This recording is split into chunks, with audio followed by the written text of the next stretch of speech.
Hello, my dear! My dear Libra. Eto na po mga my dear Libra, ang reading ninyo para sa inyong October 18, 2023 hanggang sa katapusan. And mga my dear, reminder lang na ang gagawin natin ngayon ay general readings hindi to 100% na magre-resonate para sa ating lahat. So please, lower your expectation pagdating po sa mga general reading. Balasahin lang natin my dear ang ating baraha, mga 3 times pa. Kasi na-pre-shuffle ko naman na to kanina, so no need na talagang bugbugin talaga ito ng balasa. Okay, my dear? Ilan na yon? That's 1. Nalito ako. Okay. 2. Last one.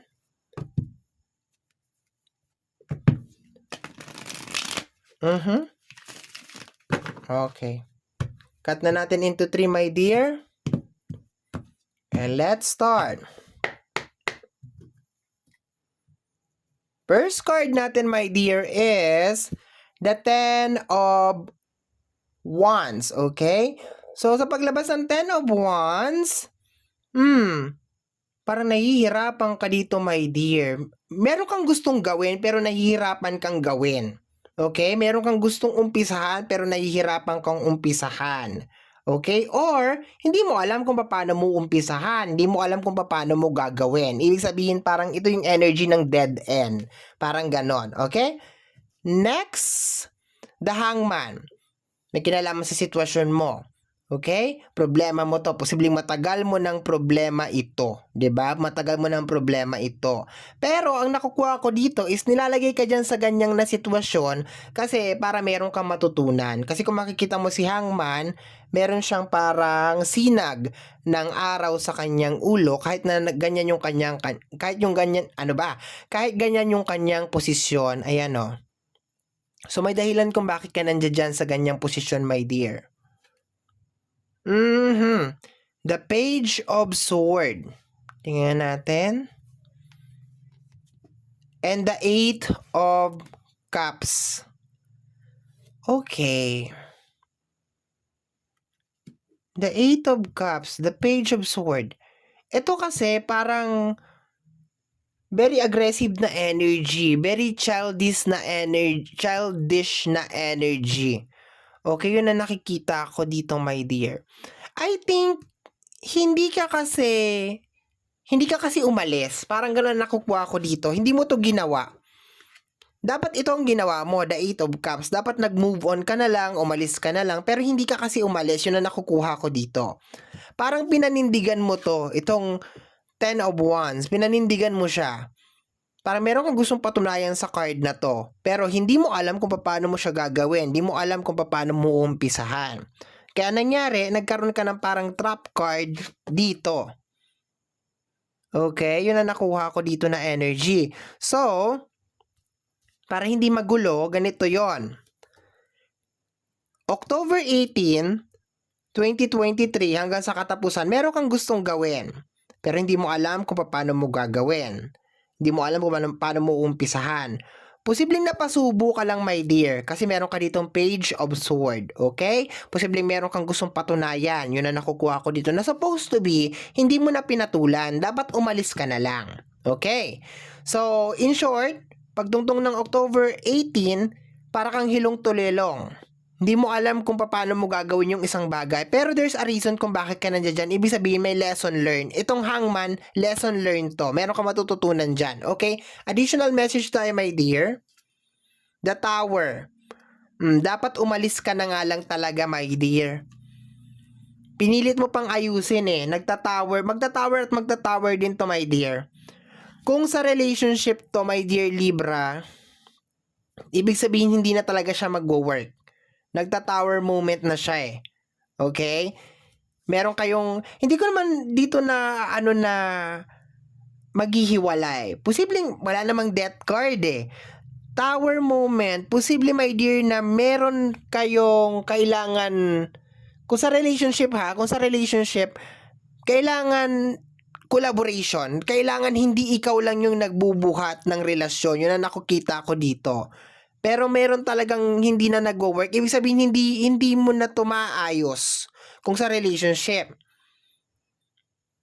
Kung sa ibang area naman, my dear Libra, kung sa pamilya, trabaho, posibleng meron nga talaga nagkukulas. Dapat noon ka pa talaga kasi umalis eh.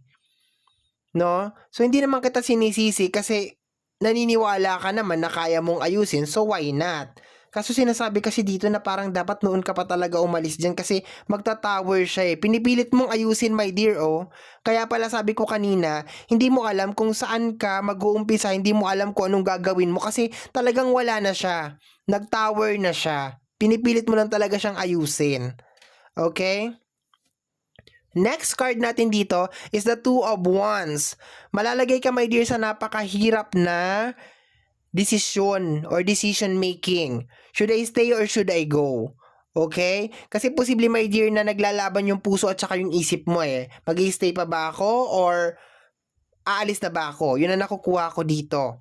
Meron ka ditong lesson learned talagang makukuha, my dear. The Death card, sabi ko na eh. Mayroon mag-e-end, my dear. Hindi mo to kayang ayusin, my dear. Hindi mo talaga siya kayang ayusin. Kailangan dalawa kayo. Kung sa relationship, kailangan dalawa kayo. Kasi kung sa pamilya to, kailangan dalawa kayo. Kung sa mag-asawa, kailangan dalawa kayo. Kung sa trabaho, kailangan ng teamwork. Kung sa pamilya, kailangan din ng teamwork. Pagkakabuklod-buklod na magkakapatid.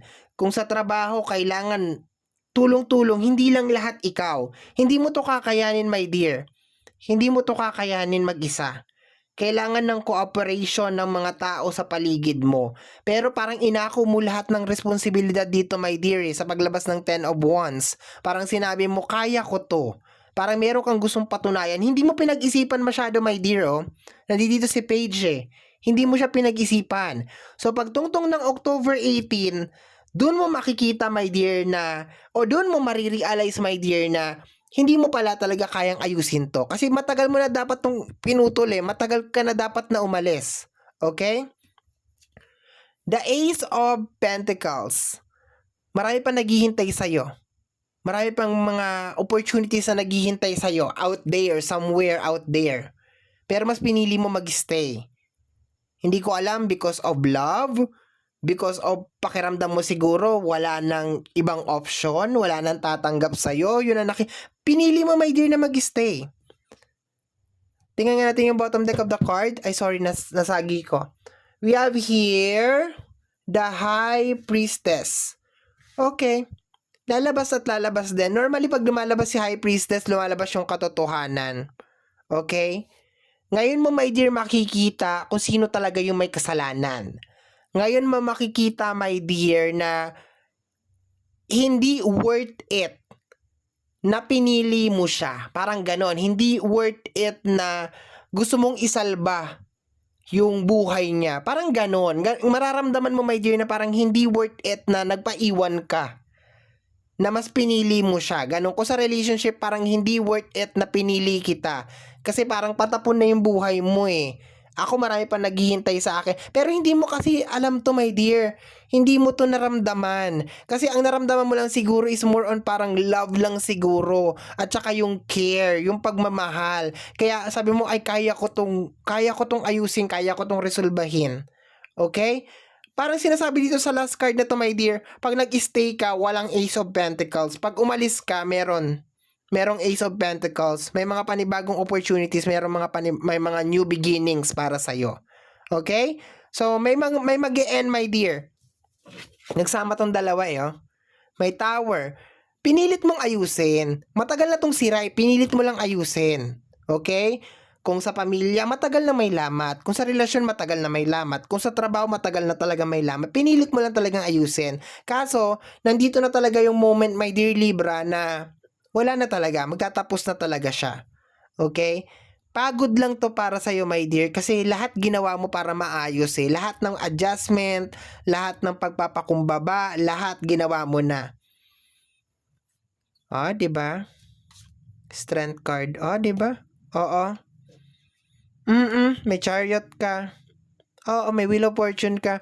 Pag nag-stay ka dyan, my dear Libra, bahala ka, matigas talaga ang ulo mo eh. 'Di ba? Pero sinasabi kasi ng October 18 hanggang sa katapusan, kinakailangan mo nang gumawa ng desisyon. Worth it pa ba, my dear Libra, na mag-stay ka? Worth it pa ba na magsakripisyo ka? Kasi kung hindi, alam mo na kung anong gagawin mo, my dear. Okay? So, my dear, may blessing, my dear, ha? May blessing. Wag mong isipin, my dear, na wala nang tatanggap sa'yo. Wag mong isipin na hanggang dyan ka na lang. Wag mong isipin na wala na magmamahal sa'yo. Meron kang panibagong chance. As long as mag 8 of cups ka.